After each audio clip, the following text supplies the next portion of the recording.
In the late summer of 2025, the streets of Nepal filled with voices that would not quiet down. What began as scattered demonstrations over a new law quickly grew into the largest uprising the country had seen in decades. Within weeks, dozens of protesters had been killed, hundreds injured, and a sitting prime minister had been forced from office. The government dissolved parliament, and Nepal suddenly found itself under an interim leader, the first woman ever to hold the role of prime minister. The spark was deceptively small.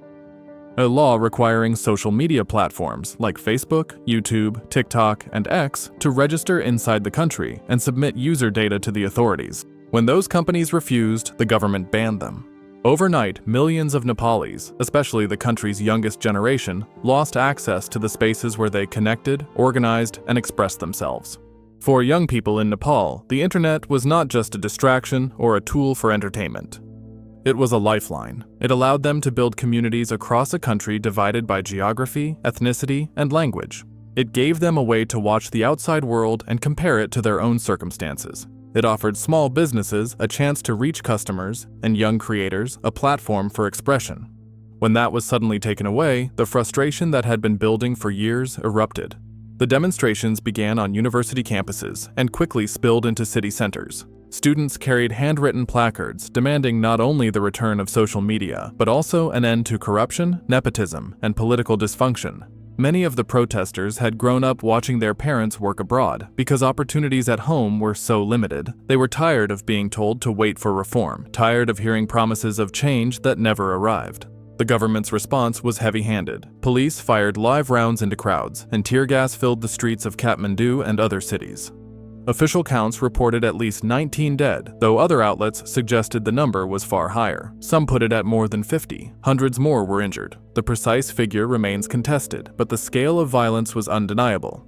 The images that emerged, young people carrying the wounded and police charging through clouds of smoke, made clear that this was no longer a narrow protest about internet access. It had become a generational revolt. As the unrest spread, the country's fragile political structure began to fracture. Prime Minister K.P. Sharma Oli, a veteran politician who had dominated Nepali politics for decades, resigned under immense pressure. Oli had served multiple terms as prime minister and built a reputation for strong rhetoric and nationalist appeals, but he was also deeply associated with corruption scandals and party infighting. His departure symbolized the collapse of a political order that had long lost the trust of its citizens. President Ram Chandra Pudel moved quickly to dissolve parliament, acknowledging that the existing coalition could no longer govern. For many outside Nepal, the sudden collapse seemed shocking, but inside the country, it felt like the inevitable conclusion of years of political dysfunction. Into this chaos stepped Sushila Karki, a former Chief Justice of the Supreme Court, who was appointed as interim prime minister. Her selection carried symbolic weight. She became the first woman to lead the government in Nepal's history. For some, her appointment represented a chance to start anew, to rebuild public confidence. For others, it was only a temporary pause in a much deeper conflict over the country's direction. By September, curfews had been imposed in several cities. Internet restrictions remained patchy as the government tried to control the flow of information while also promising new elections. The date was set for March 5, 2026. Whether those elections will bring stability or another cycle of paralysis remains uncertain. To understand why the protests escalated so quickly, it is important to see them not as a sudden storm, but as the culmination of decades of frustration. Nepal's young generation inherited a country that had moved from monarchy to republic but had not resolved its underlying problems. They grew up during years of political instability, where governments rose and fell with dizzying frequency. They watched elites trade power while schools, hospitals, and job markets stagnated. They learned early on that if they wanted a better future, it often meant leaving home for work abroad. Geography added to this sense of vulnerability. Nepal is a small nation wedged between powers far larger than itself. To the south lies India, with which it shares deep cultural and economic ties. To the north, across the Himalayas, stretches China, another looming presence. For decades, Nepali leaders have tried to navigate this uneasy geography, balancing the influence of their neighbors while struggling to address the problems at home. Decisions made in Kathmandu were often shaped as much by the pressures of its neighbors as by the needs of its citizens. For young Nepalis, this reinforced the feeling that their voices were secondary to the interests of entrenched elites and powerful outsiders. So when the state cut off social media, it was not just a matter of inconvenience. It felt like one more betrayal in a long line of broken promises. It symbolized the widening gap between leaders who seemed focused on control and a generation demanding freedom and opportunity. In that sense, the uprising was about far more than Facebook or TikTok. It was about dignity, voice, and the possibility of a different political future. By the time Parliament was dissolved and Ali stepped down, the shape of the movement had already gone beyond its immediate cause. International observers compared it to the Arab Spring, though Nepal's uprising had its own distinct roots. What was clear, however, was that the balance of power had shifted. A generation often dismissed as disengaged had proven it could force change. The events of 2025 will be remembered as a turning point in Nepal's modern history. Whether that turning leads to lasting reform or another cycle of instability depends on what comes next. But the fact remains, a social media ban set off a chain of events that toppled a government, reshaped leadership, and placed the future of the republic squarely in the hands of its youngest citizens. The upheaval that shook Nepal in 2025 seemed sudden, but the conditions for it had been building for generations. To understand why the protests grew so large and toppled a government, it is necessary to look at the deeper history of the republic. The frustrations that drove Gen Z into the streets did not appear overnight. They were the result of decades of instability, broken promises, and disillusionment. Nepal entered the modern era as a monarchy, isolated for much of its history, but beginning to open to the outside world in the mid-20th century. In 1951, the hereditary Rana system collapsed, and the monarchy restored some political rights. Over the following decades, Nepal experimented with constitutional monarchy, multi-party politics, and periods of direct royal rule. Each system carried hopes of modernization, but often ended in paralysis. By the 1990s, frustrations had deepened. Economic development lagged far behind neighboring India and China. A small elite held political and financial power, while much of the rural population remained poor. Out of that discontent emerged the Maoist insurgency. Beginning in 1996, the Maoists launched a decade-long civil war, promising to end inequality and reshape Nepal into a more just society. The conflict killed more than 17,000 people and displaced many more. Entire villages were caught between the insurgents and the state, and the country's fragile institutions weakened further. The war ended in 2006 with a peace agreement, raising hopes that Nepal would finally move forward. 2 years later, the monarchy was abolished, and the country became a republic. The abolition of royal rule was historic, a sign that the country was ready for a new beginning. But democracy did not bring the stability people expected. Instead, governments rose and fell in rapid succession. Coalition politics encouraged bargaining and backroom deals, rather than reform. Corruption scandals multiplied. Ordinary citizens saw little improvement in their lives.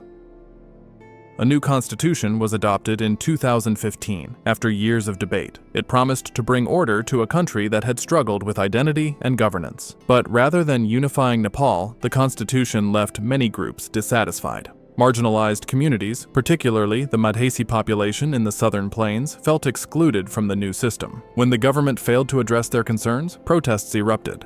That unrest led to a months-long blockade along the Indian border, cutting off vital fuel and supplies. Daily life in Nepal ground to a halt, and resentment deepened toward leaders who seemed unable to manage either internal divisions or external pressures. Meanwhile, the economy remained fragile. Nepal is landlocked, heavily mountainous, and vulnerable to natural disasters like the devastating earthquake of 2015.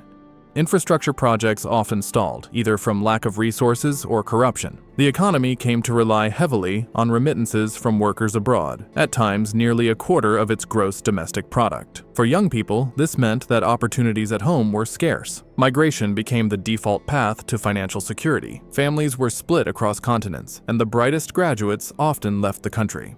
For those who remained, unemployment or underemployment was common, leaving frustration to simmer. These economic pressures intertwined with a culture of nepotism. Political parties were often dominated by the same families and leaders who had circulated in power for decades. Advancement came not from ability, but from connections. Younger generations grew up watching this pattern repeat itself, learning that elections often changed faces, but not outcomes. Geography further complicated Nepal's trajectory. Sandwiched between India and China, the country has always balanced the influence of two giants. Both neighbors see Nepal as strategically important, India for its historical and cultural ties, China for its belt and road ambitions. As a result, Nepali leaders often walked a tightrope, trying to avoid alienating either side while struggling to maintain autonomy. For ordinary citizens, this balancing act reinforced the perception that politics served external interests as much as domestic needs. Technology added another layer to this discontent. Nepal's Gen Z came of age online. Through social media, they connected with each other, followed global debates, and measured their own situation against the wider world. The internet gave them a space to express dissent in ways their parents could not. It also showed them that corruption, inequality, and censorship were not inevitable. The digital world broadened their expectations, while the political system narrowed their opportunities.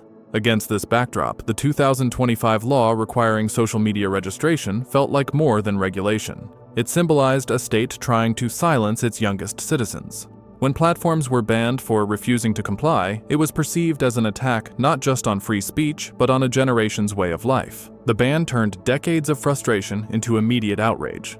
The government's violent response only reinforced the sense that the old political order was incapable of listening. Images of police firing on unarmed students revived memories of earlier crackdowns during the monarchy and the Civil War. This time, however, the movement was broader. It was not limited to one political faction or ideology. It was a generational wave, cutting across class, ethnicity, and region.